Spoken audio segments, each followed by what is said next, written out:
in Disney, and you guys are stuck here with me. So just let that sink in for just a moment that you guys are stuck here listening to me. So happy Father's Day. I think it's going to be a great day. I think God does amazing things in our lives, and I think he's going to do some amazing things this morning.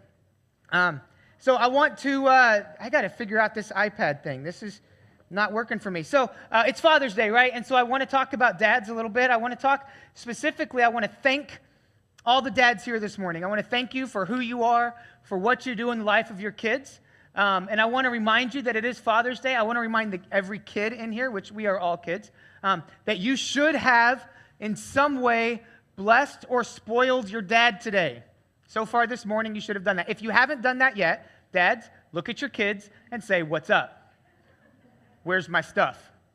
Because Father's Day is all about getting stuff. So, but actually, I do want to take a minute to just thank my dad and thank all the men in my life that brought Jesus to me, because it takes a lot of people to really bring Jesus to somebody. And today I decided to title my talk, to title my message, "How My Dad Saved My Life." And I think you guys should understand what that means, how my dad saved my life, where that's coming from. And so I'm going to tell you a couple of stories this morning about how my dad saved my life. And you're going to laugh at me and you're going to think I'm an idiot, and that's okay, because I am something.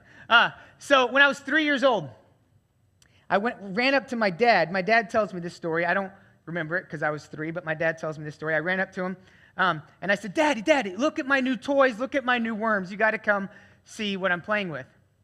And you know, dads, like, be honest, your kids constantly are like, Daddy, look what I can do, right? And you're like, okay. So my dad walks over to the carport. We're living in Alabama. He walks over to the carport, and he sees me playing with baby rattlesnakes. I pulled them out of their nest, and I was playing with them in the carport. Now, if you know anything about rattlesnakes are pretty poisonous, especially as babies. So my dad physically saved my life. He immediately pulled me away from this situation, and he physically saved my life. I've got other stories of that. If you want to laugh at me later, I can tell you some other stories. Because my dad was there for me to physically save my life. And then when I was in 9th grade, I got really, really sick in 9th grade. I was in bed for 6 months. It was really bad. I was out of school. They actually had to bring a teacher to our house to try to help me keep up with school stuff. All I could eat was bread, and all I could drink was apple juice. Anything else would make me so physically painful, like I would be in severe pain. And my dad was there for me through all of that. I was in and out of the doctors, getting MRIs and CAT scans and all kinds of various things. And my dad was there holding my hand as I went into these tests. My dad was there all night long, sitting with me, holding my hand while I was in pain all night long. He made that 6 months of my life bearable. The unbearable 6 months, he made bearable. That's how my dad saved my life emotionally.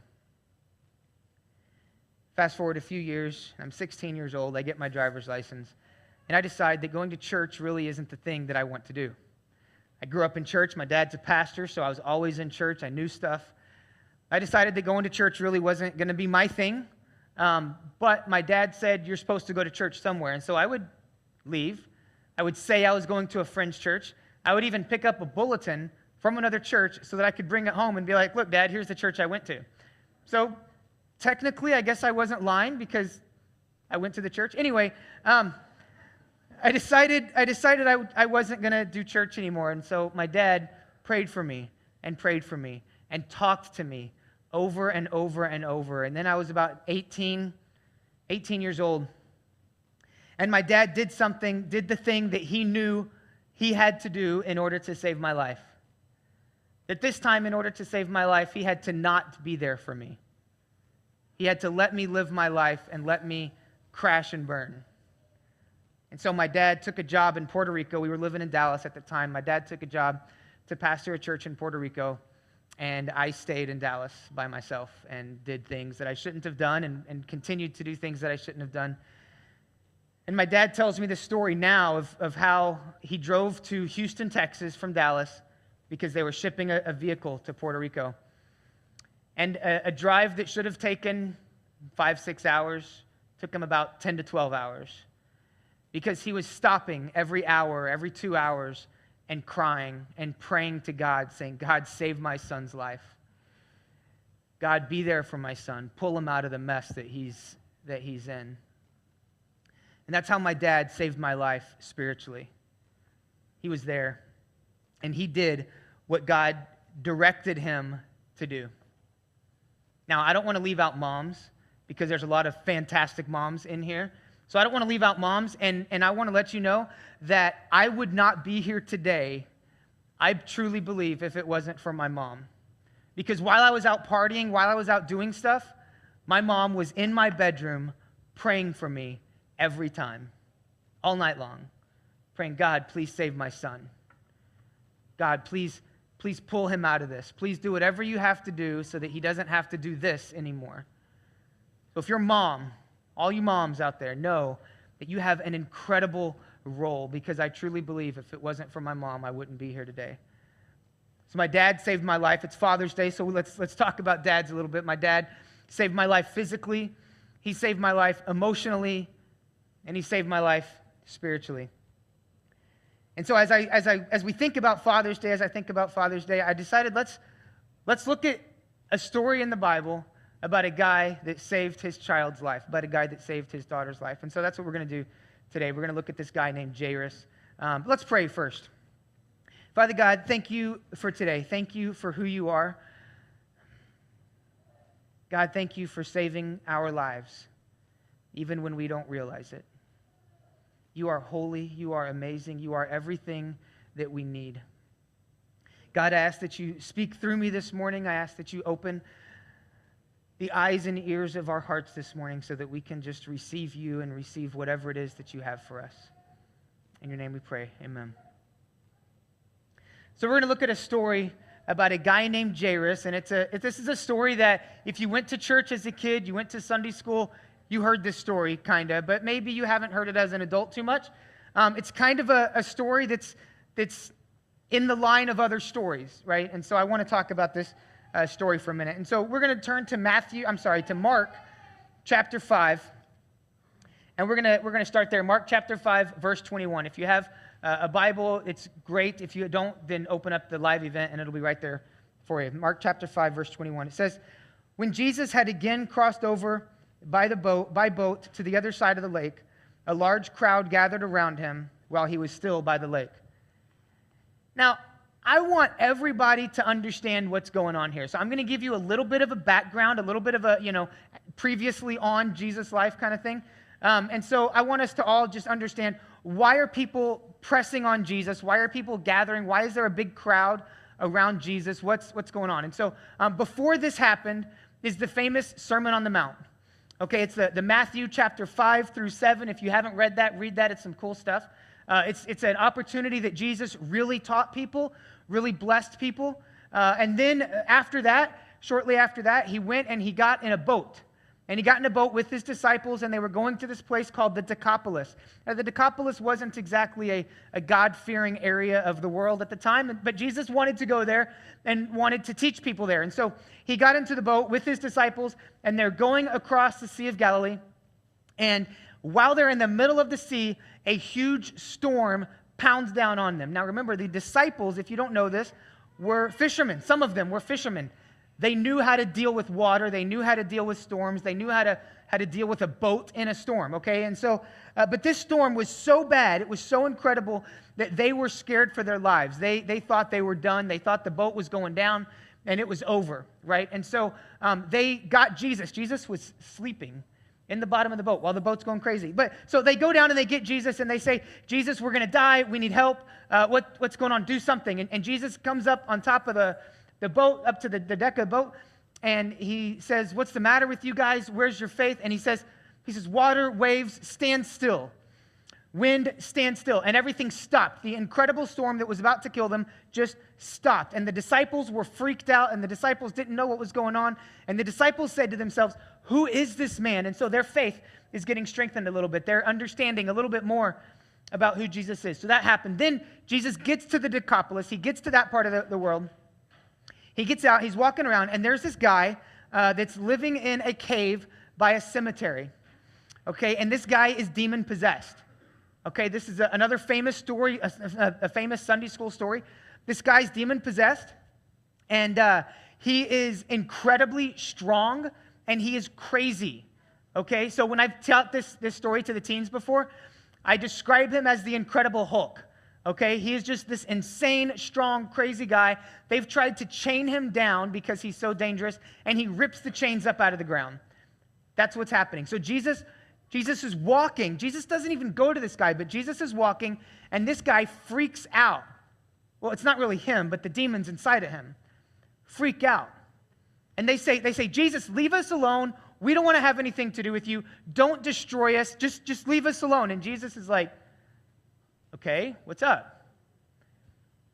The demons then say, well, just don't destroy us. Let us jump into the pigs, and we'll be fine. Just leave us alone. We'll leave the guy alone. And so Jesus says, fine, jump into the pigs. They jump into the pigs, 2,000 pigs, jump into the sea, they're dead. This is a famous Sunday school story about what's going on. So that happened, and then Jesus taught a little bit. Then he got back in the boat, and he's heading back over, and that's where we pick this up. So that's why there's people crowding around him, because they've heard all these stories.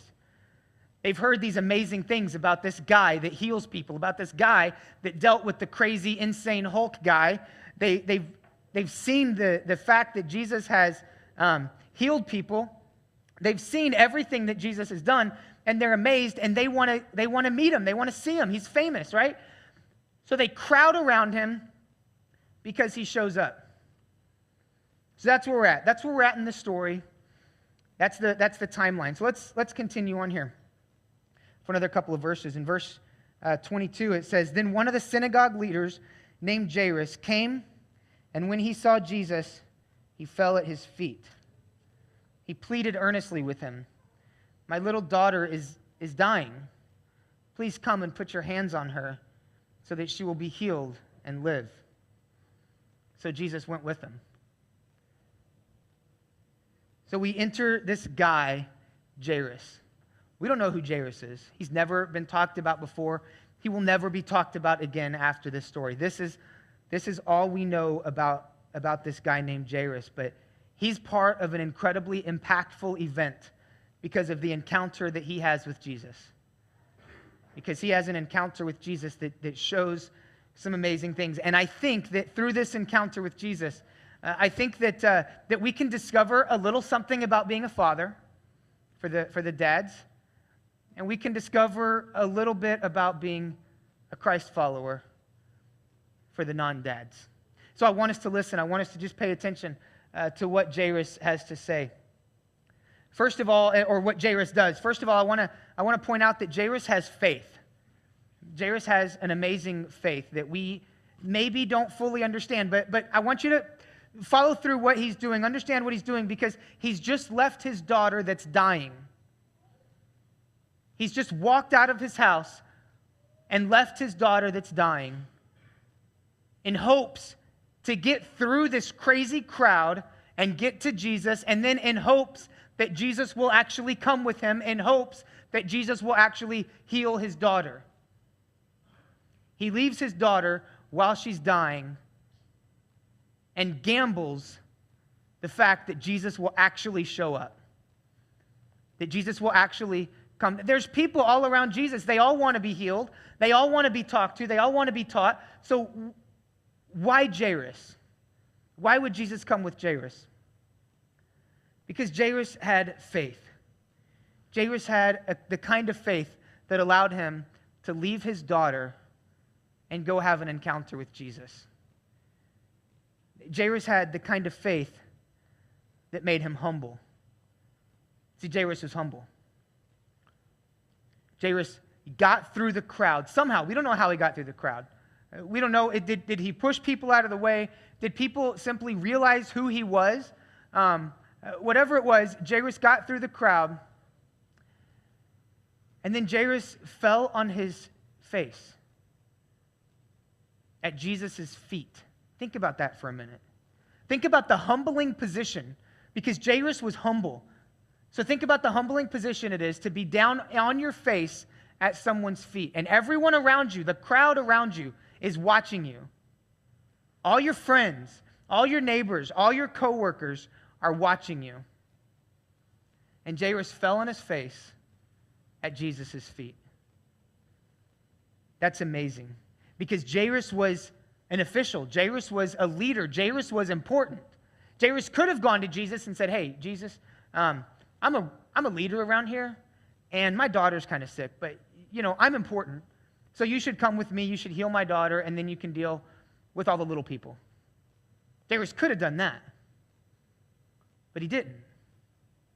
He got through the crowd, and he fell on his face at Jesus' feet in front of everybody. He wasn't ashamed to have that kind of faith in Jesus. He was humble in his faith. He had faith that made him humble, and he had faith that made him active. Jairus was active. Jairus didn't just sit at home waiting for Jesus to come to him. Right? He wasn't just sitting in his lazy boy, watching whatever, and saying, well, my daughter's sick. I prayed, so Jesus will show up. It's all good. I prayed one time. It's good. No, Jairus had the faith to say, I'm going to go to Jesus, and I'm going to bring Jesus to my house. Jairus had the vision to say, I'm going to go to Jesus, and I'm going to bring him to my daughter, because my daughter needs Jesus. And so I'm going to go to where Jesus is and bring him home. That's the kind of active faith that Jairus had. Now, we all have moments in our lives. Every one of us have moments in our lives when God calls us to do something, right? And you have this kind of feeling like, I'm supposed to do something, and you can either do it or not. When we moved to Lafayette, my family and I, Colin was a couple years old, Isabel was 6 to 9 months, something like that. They were young.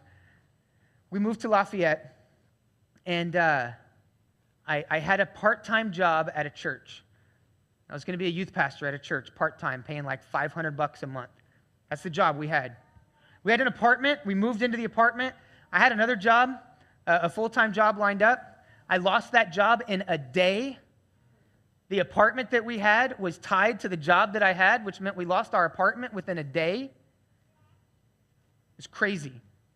But God said, this is where I want you to be. We could have gone back to South Bend, no problems. Could have gotten my old job back.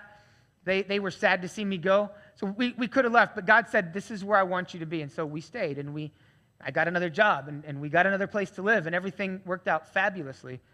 Because God said to do something, and we did it. We were active. But there's another time in my life that I'm not so proud of.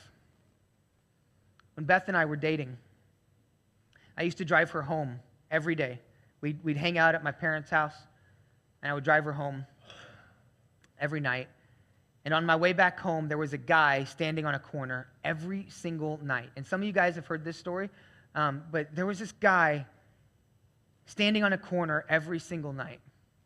And this one particular night, as I was driving home, I felt like God saying, stop and talk to this guy. Pull over and go talk to this guy. And what I said was, I'm kind of tired. I'll talk to him later. I just want to get home and get to bed. I never, ever saw that guy again. He was there every night for months. And then he was never there again. I don't know what happened to him. I don't know why God was telling me to stop and talk to him. It doesn't matter. What does matter is I sat in my car and kept going. I didn't have the faith to stop and get out of my car and go to where Jesus was. And so I'll never know what happened. And we all face times like that. Every single one of us face times like that. When we know God's telling me to do something, and maybe it happens while we're at church, and maybe it happens while we're at work, but God's telling me to do something. Well, Jairus had the kind of faith that drove him to action,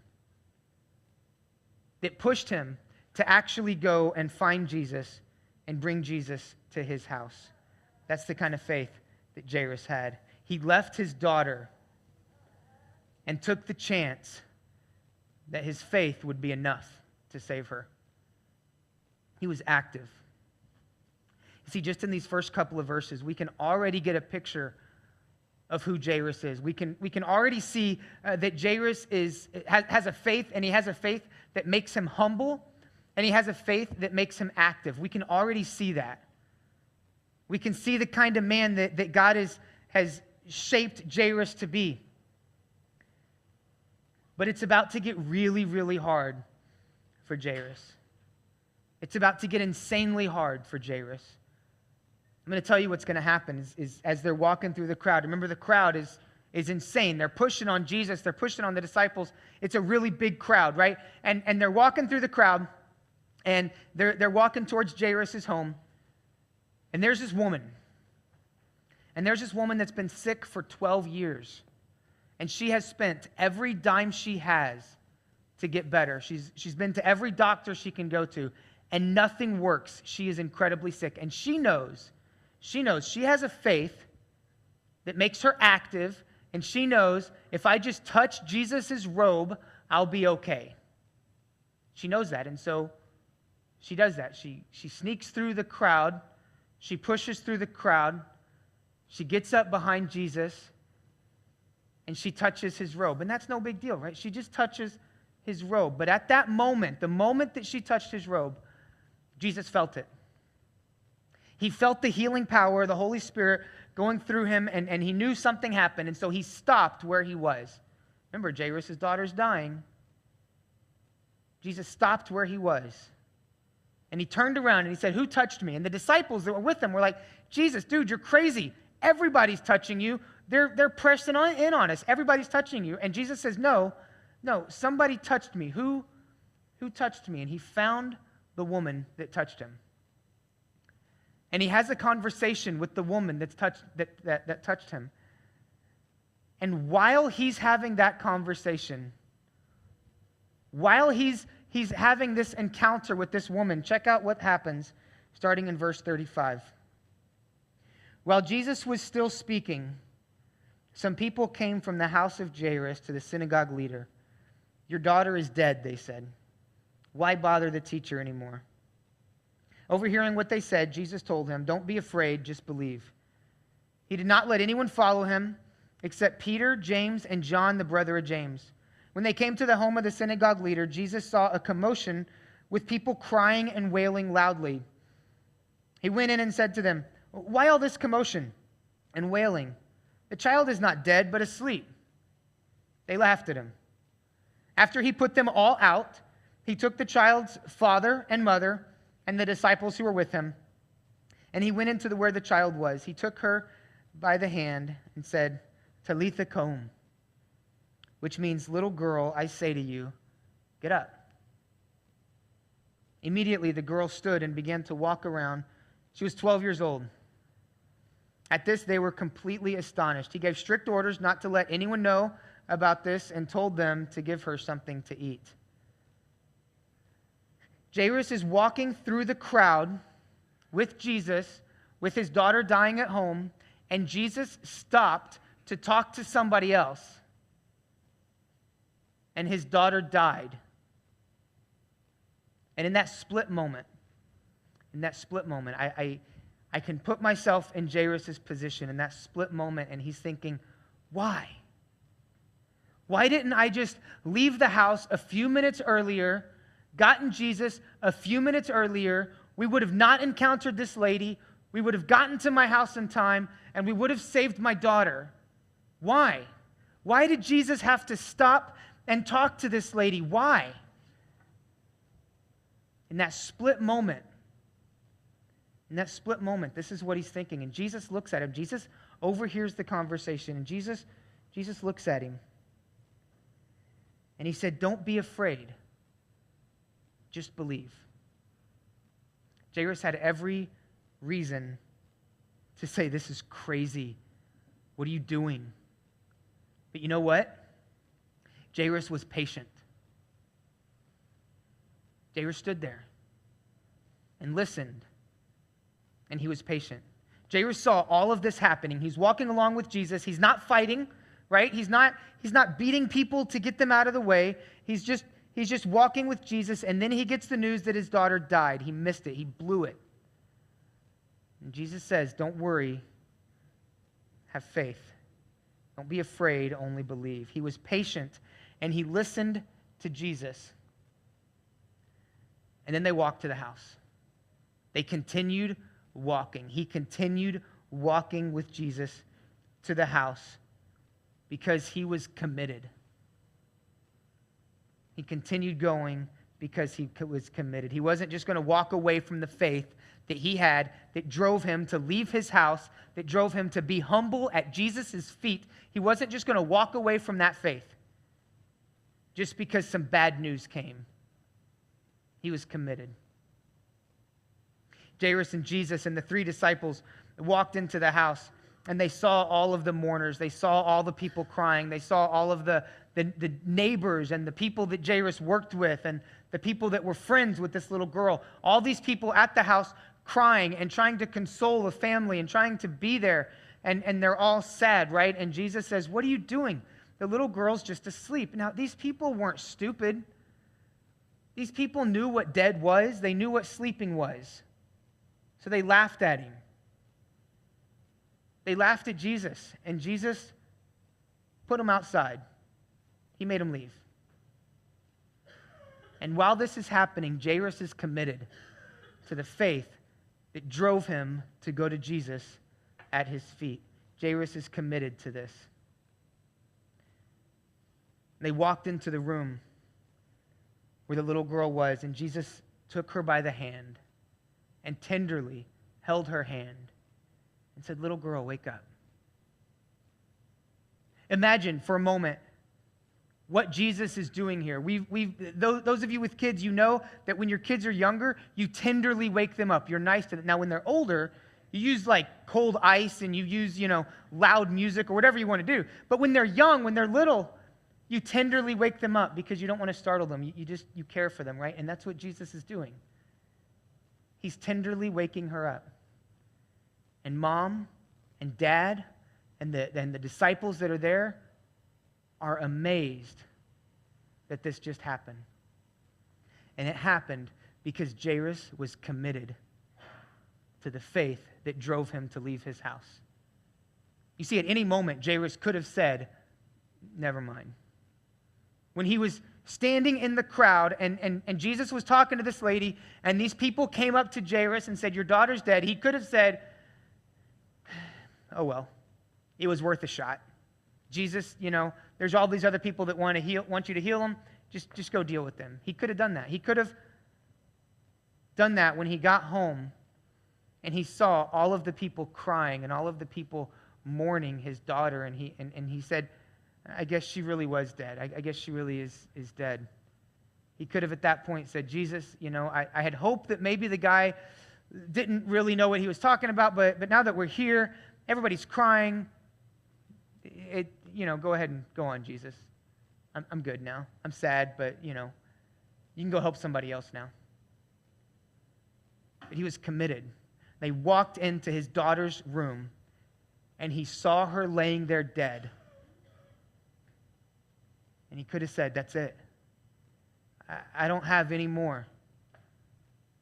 I can't do this. Just go ahead and leave, Jesus.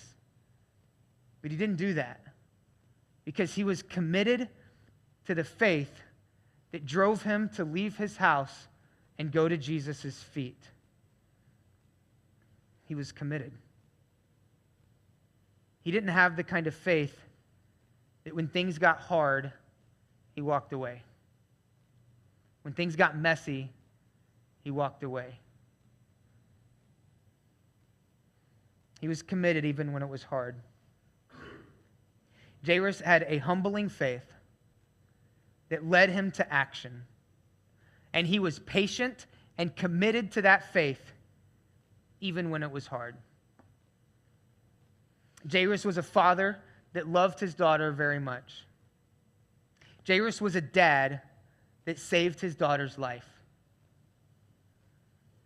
From this story, we can see for ourselves what a father that seeks Jesus looks like. We can see for ourselves what a person that seeks Jesus looks like. And we can ask ourselves, is this me? Is this the faith that I have? Am I seeking Jesus? Do I believe the truths that Jesus taught me even when it's hard? Even when I'm at work and my boss is yelling at me, or even if things are hard at home and my kids left and my marriage isn't working and my finances are trashed, do I have the faith to stay committed to Jesus? Am I committed to that kind of faith? So as we close this morning, I want you to ask yourself 4 questions. Now here's the deal. I don't want you to ask these questions and be like, yeah, I'm good. I want you to actually prayerfully ask these questions. Prayerfully ask these questions. Does this describe me? Question number 1. Do I have a humbling faith? Do I have a humbling faith? A humbling faith allows Jesus to have the number 1 place in my life, even in front of others. You see, Jairus' faith drove him to get in front of everyone, the entire region, and fall on his face at Jesus' feet. Jairus' faith drove him to be vulnerable in front of everyone. A humbling faith allows me to fall on my face at Jesus' feet in front of my family. It allows me to fall on my face at Jesus' feet at work,